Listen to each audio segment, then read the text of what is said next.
न सुनने के लिए तैयार है, न रिएक्ट करने के लिए तैयार है।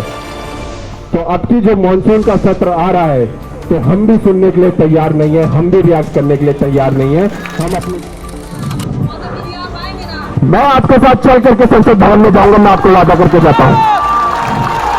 ये प्रोटेस्ट संसद कहा जाता है ना कि जब 1% अगर कोई है तो वो इस देश का नौजवान है, इस देश का भविष्य कोई है तो वो इस देश का नौजवान है, इस देश को आगे बढ़ाने वाला कोई है तो वो इस देश का नौजवान है, इस देश को इस आंकड़ों के ऊपर ले जाने वाला कोई है तो वो इस देश का नौजवान है, इस देश को इस विश्व में रोशन करने वाला कोई है तो वो इस देश का नौजवान है।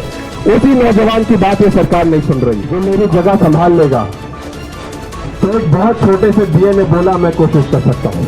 आप वो दिया है, आप वो मिसाल है हमारे नौजवानों के लिए जो कोशिश कर रहे हैं साथी। आप सभी लोगों को मैं कहना चाहता हूं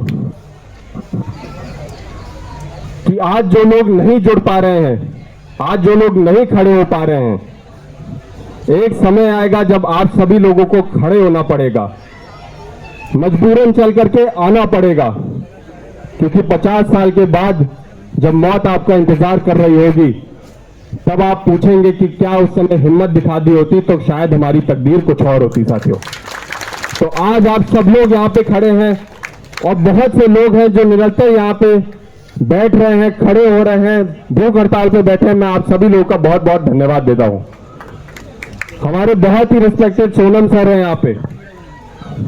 सोनम सर, आपके लिए मैं कुछ लाइन बोलना चाहता हूं कि जब सूरज ने डूबते हुए कहा कि कोई है जो मेरी जगह संभाल लेगा, तो एक बहुत छोटे से दिए ने बोला मैं कोशिश कर सकता हूं। आप वो दिया है, आप वो मिसाल है हमारे नौजवानों के लिए जो कोशिश कर रहे हैं साथियों। आप उनकी कोशिश को नाजायज मत जाने दीजिएगा, आप उनके साथ खड़े रहिएगा। अगर मैं व्यक्तिगत रूप से बात करूं और समझदारी की बात करूं तो सोनम सर को यहां पे भूख हड़ताल पे बैठने का कोई लॉजिक भी नहीं बनता है। आज ये आपके हक और हितों की लड़ाई लड़ रहे हैं। जो हमारे नौजवान साथी बैग टांग करके घूम रहे हैं, अपना भविष्य बनाने की कोशिश कर रहे हैं, उसके लिए सोनम सर यहां पे भूख हड़ताल पे बैठे हैं। आज जब मैं स्टेज पर आया तो मैंने एक सवाल पूछा कि क्या सर की तबीयत ठीक है, तो बहुत निराश होकर के लोगों ने मुझे बोला कि नहीं, बहुत असहज है, बहुत तकलीफ है। लेकिन जब वो देखते होंगे कि यहाँ पे इतनी भारी भरकम तादाद में लोग हमारा समर्थन कर रहे हैं, तो उनका मनोबल भी उठता होगा, उनका हौसला भी बढ़ता होगा। और आप रहेंगे तो वो रहेंगे, वो रहेंगे तो आप रहेंगे। यही हमारी एकता है साथियों। मैं फिर से बोलना चाहता हूं, 12 या 13 साल हो गए, 12 साल हो गए इस सरकार को।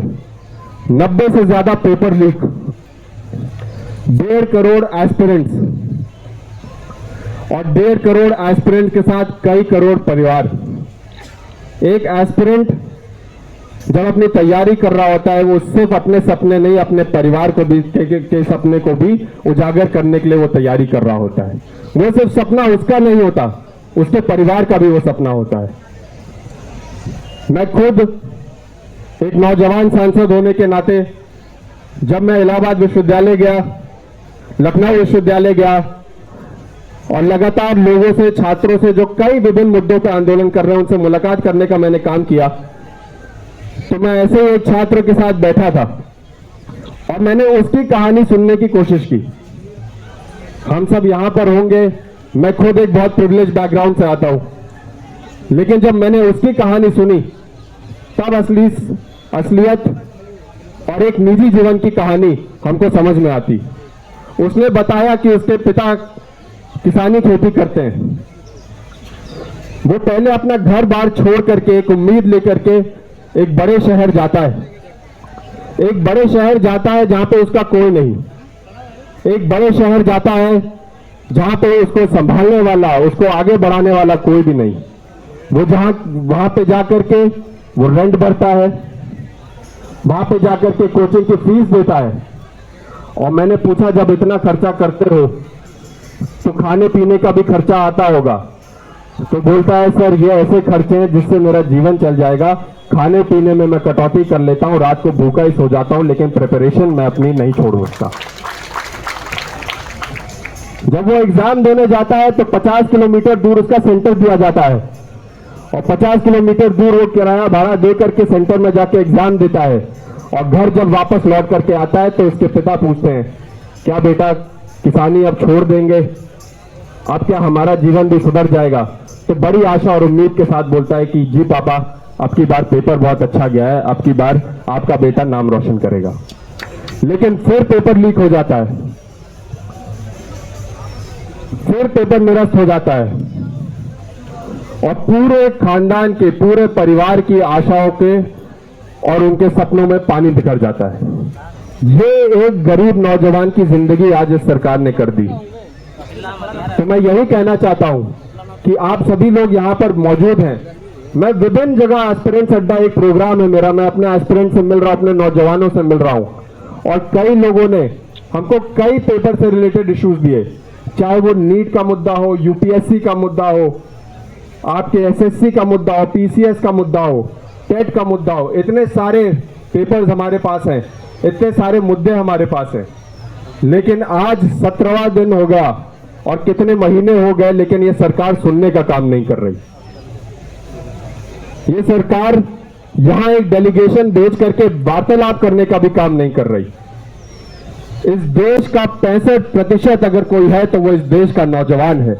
इस देश का भविष्य कोई है तो वो इस देश का नौजवान है। इस देश को आगे बढ़ाने वाला कोई है तो वो इस देश का नौजवान है। इस देश को शाखाओं के ऊपर ले जाने वाला कोई है तो वो इस देश का नौजवान है। इस देश को इस विश्व में रोशन करने वाला कोई है तो वो इस देश का नौजवान है। उसी नौजवान की बात ये सरकार नहीं सुन रही। आज हम आपके बीच यहां पे आए हैं आपकी मदद करने के लिए, आपकी समस्याओं को सुनने के लिए, क्योंकि मुझे भी बहुत पहले लगा था कि शायद समय बहुत हो जाएगा और जैसे जैसे समय बीत जाएगा शायद प्रेशर बहुत बनेगा और प्रेशर से सरकार आप लोगों से वार्ता करेगी। लेकिन ये सरकार न सुनने के लिए तैयार है, न रिएक्ट करने के लिए तैयार है। तो अब की जो मॉनसून का सत्र आ रहा है तो हम भी सुनने के लिए तैयार नहीं है, हम भी रिएक्ट करने के लिए तैयार नहीं है। हम अपनी बात वहां तक पहुंचाने के लिए बिल्कुल वाजिब है। मैं आप सभी लोगों से यह भी कहना चाहता हूं साथियों, मैंने निरंतर इस